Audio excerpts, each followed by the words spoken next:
Hello, I am TheGrayingTech, a gaming insider, and my channel is focused on improving your gaming performance. As such, a lot of people have asked me to record a smaller, more condensed version, my AMD Ryzen tuning guide. That's exactly what I'm going to do in this video right here, just for you and everybody else. Before we can actually jump into the magic that is tuning, I do have to make sure that we are on the same page in terms of terms. When you are looking at Ryzen Master, you're going to see several acronyms and they probably won't always make sense to you, at least not at first. So let's go over those.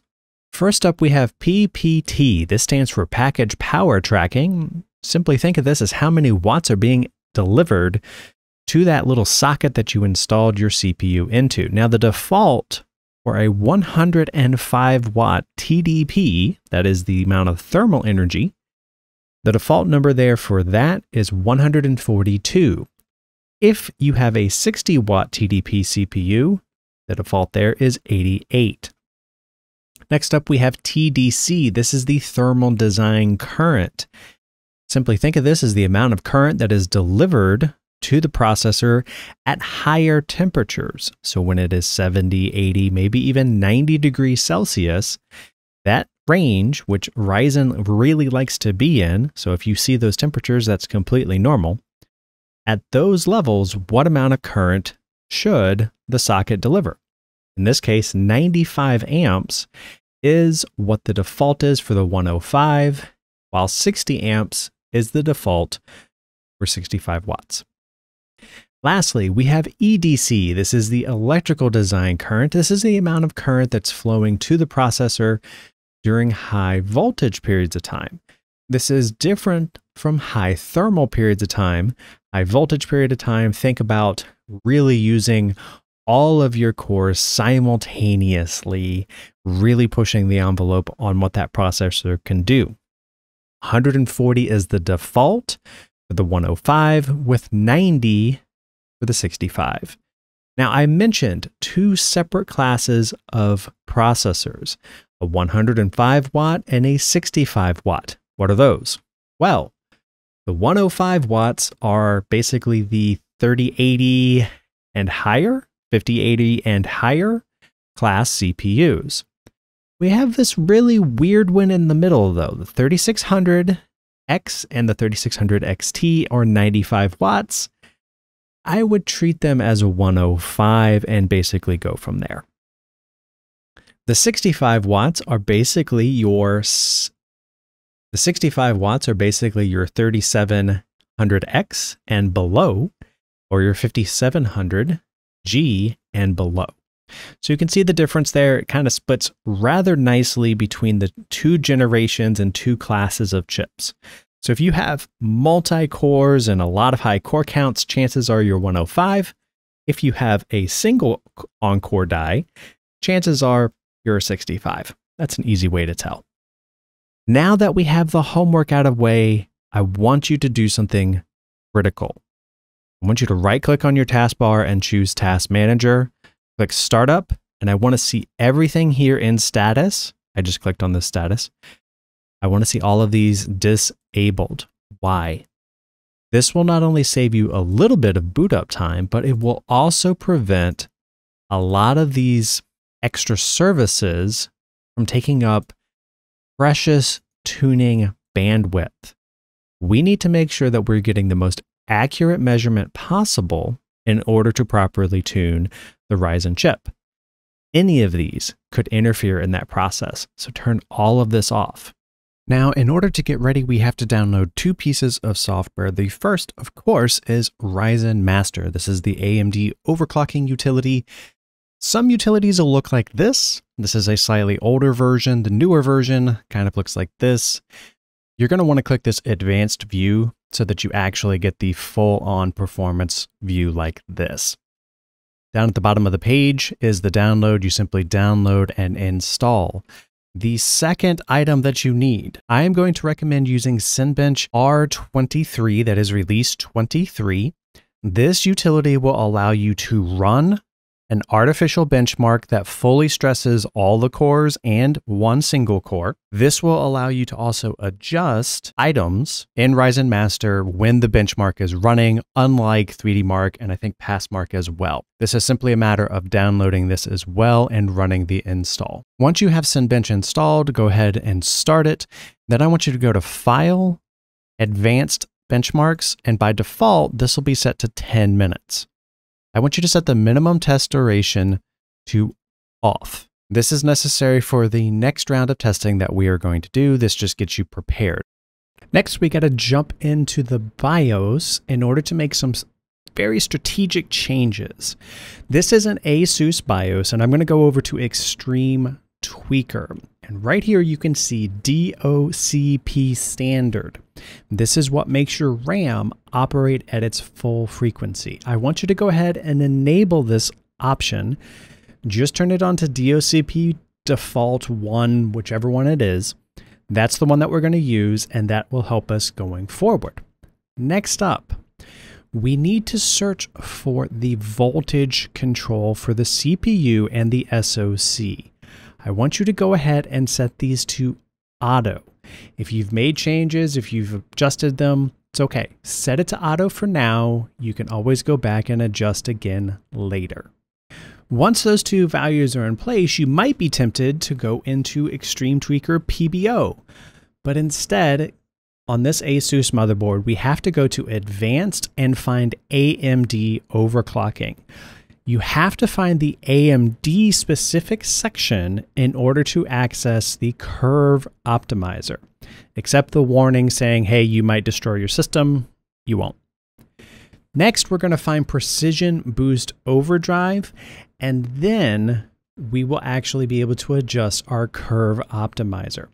The curve optimizer is a way to decrease the voltage in a dynamic way. It is pre-configured pretty much by AMD, and you're just needing to set the magnitude of change. If you're here and you see PBO on it auto enabled, you might have to go to manual or advanced in order to actually find curve optimizer. This is also the area where you will hard code the values that we find later, so they're always in place for you. So keep in mind where you found this. You will have to make these changes down the road. You can see here I have everything else kind of in the auto or zero format, including CPU boost. Inside a curve optimizer, you're going to set the curve to all cores. You're going to go negative, and I want you to use 15. This is in between the highest, which is 30, and the lowest, which is 0. This gives you a good baseline to start. Save your changes, reset your machine, and then let's get to testing.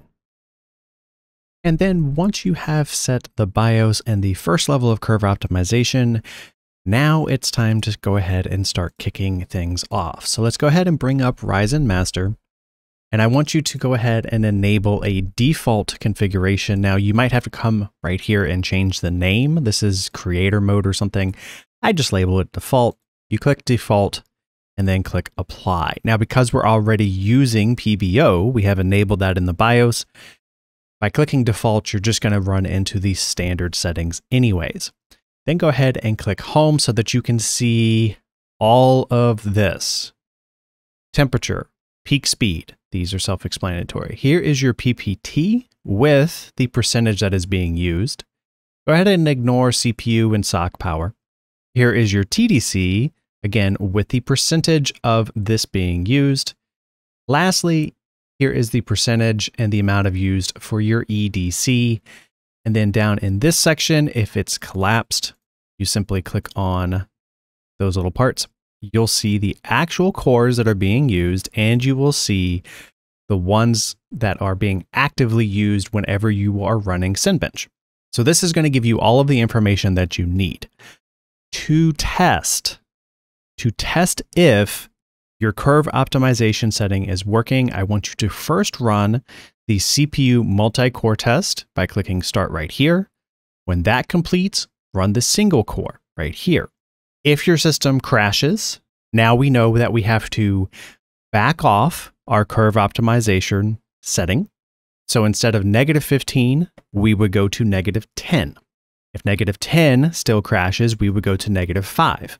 Conversely, if you are successfully able to complete both of these runs, I want you to increase that number. So we'll go from -15 to -20. If -20 is still stable, I want you to go to -25, down to -30. 30 is the max, essentially. So you have a range of 0 to 30 for your negative curve optimization offset. Simple enough. I want you to run this until you find failure. I want you to run it until your system will restart. At that point, back off 5. What does that mean? Let's say that you run a test at -30 and your system finally crashes. You're going to back off by 5 to -25 and then leave it there. If you want to see how I really push the envelope and get -25 for my 3D Mark scores and some of the other benchmarks that I run, check out the full Ryzen Master tutorial, link down below and playlist right above. Now, once you have a solid feel of your curve optimization, it's time to actually start dialing these values in. So I'm going to create another profile, and I'm just going to simply call this PBO.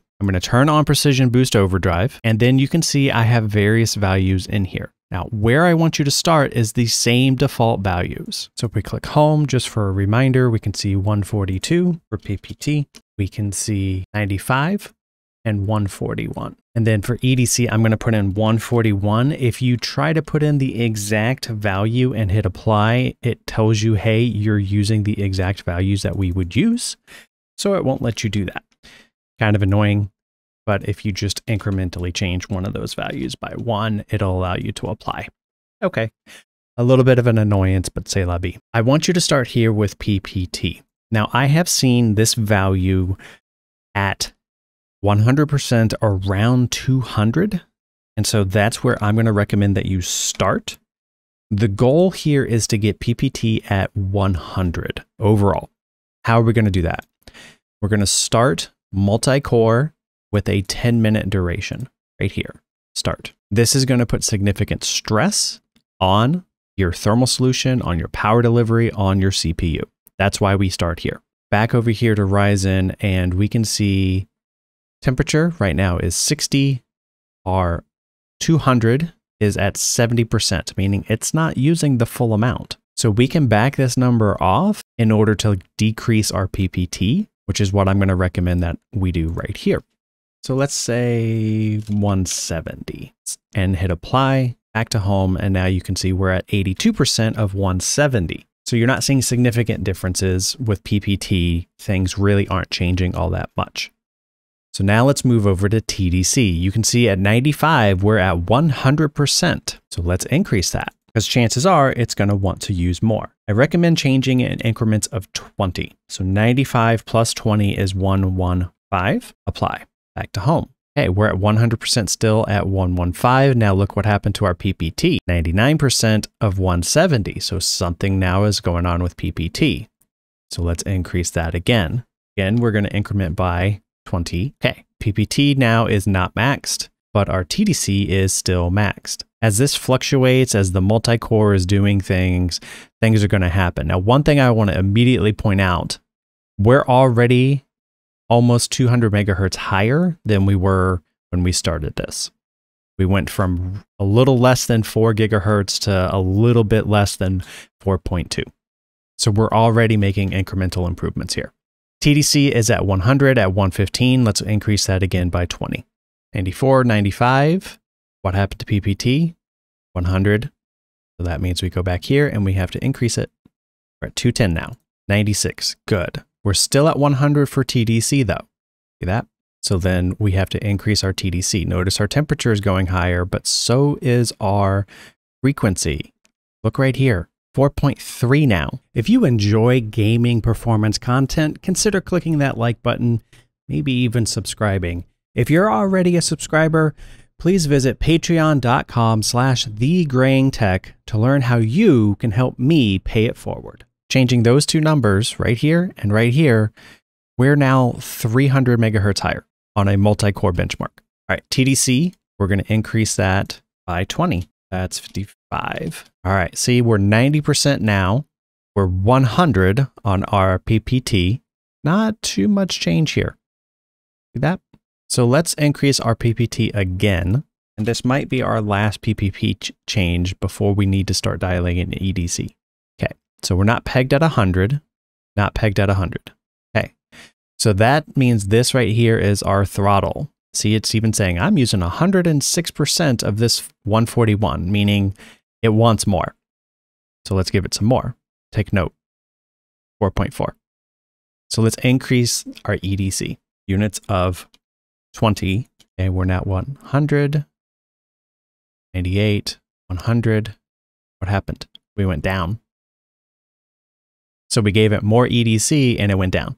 So at this point, this is where things become more art than science. I have two values, PPT and EDC, that are both at 100%. Now I increased my EDC, it went over 100, but it also caused this to go to 100, and my temperature is significantly higher, and I lost frequency. You have to interpret that that means. I increased EDC and I lost frequency. Let's see what happens when we increase EDC again, just to test and find out. Okay, we're at 180 now, and it went in the opposite direction. See that? Okay, so let's reverse course. Let's bring this down back to 140 where it was and see what happens. It increased. See that? My PPT is now slightly less than this. So now I'm starting to see a relationship here. If I increase EDC, my PPT has to go higher. That's what we just witnessed. So let's increase EDC again and PPT at the same time and see what happens. I lost. See? Not as high. TDC is chilling. It's doing okay. PPT is not as high, right? So we've allowed this to go max. EDC is at 100%. So let's see if we push that a little bit more, what happens. Maxed again, lower number. Not maxed, not maxed, maxed, but a lower number. So this is the balancing act. This is the art. See, I'm also at my thermal limit, which thermal limit on a water-cooled system, if you're able to hit that, pretty impressive, not gonna lie. So let's back off our EDC. Our best number was 140, and we're instantly back up. So let's drop our PPT back down because we don't want it basically able to go as high as it wants. We want it to be roughly where it's supposed to be. So we're just on the cusp. Good. We're just on the cusp. Good. Now this is still saying 106. So let's increase this just a little bit and see what happens. What do I mean by a little bit? This time I'm going to do a unit of 10. Okay, so now we're 101 of 150. And I'm looking right here, right? I want to see all of these cores, where they go. Now this is off by roughly 15 megahertz, give or take. So when I am increasing my EDC, I'm getting lower frequency. What happens if I go in the other direction? I lost more. See that? PPT came down, power and temp basically came down with that. My TDC came down. So there is the big thing. What I have consistently found is EDC is your governor. EDC is what really impacts these other variables, temperature, PPT, and TDC. This number here likes to be just a little bit higher than stock. So if I set that to 145, you can see I'm almost instantly back up to where I was. My PPT, my TDC, and my temperature, you can see everything here is kind of pushing the limit. Okay, so now that we have our three numbers from Ryzen Master, your PPT, your TDC, your EDC, those three numbers plus your curve optimizer. I want you to take those three numbers and we're going to go back to the BIOS to actually write them down. You can save this profile and you can apply it each and every time you boot your system. It will not stay. If you make the change in the BIOS though, it will be a permanent thing. It will always boot into those values. So there's my conclusion. With Curve Optimizer, you are going to see the biggest advantage for gaming out of all of this. That's why we did it first. So once you have a stable curve optimizer, you can move on to PPT, then move on to TDC. You want those two values to pretty much be 100% with the maximum frequency that you're going to get. If you dial in just those three values, you're going to get the majority of the performance you need for gaming. If you want go ahead and move into EDC. It typically is going to be around the default value to begin with, particularly if you have Curve Optimizer properly set up and dialed in. EDC to me is optional. It does tend to govern the actions of the other ones. What I mean by that, it is going to be what controls if the values themselves go slightly higher or slightly lower. That's why I just say leave it at the default value. So bring it over into the BIOS, like right here. You're going to type in all three of these values. You're going to save this BIOS profile. And then every time you reboot your system, these settings are going to be in place and you're going to be good to go.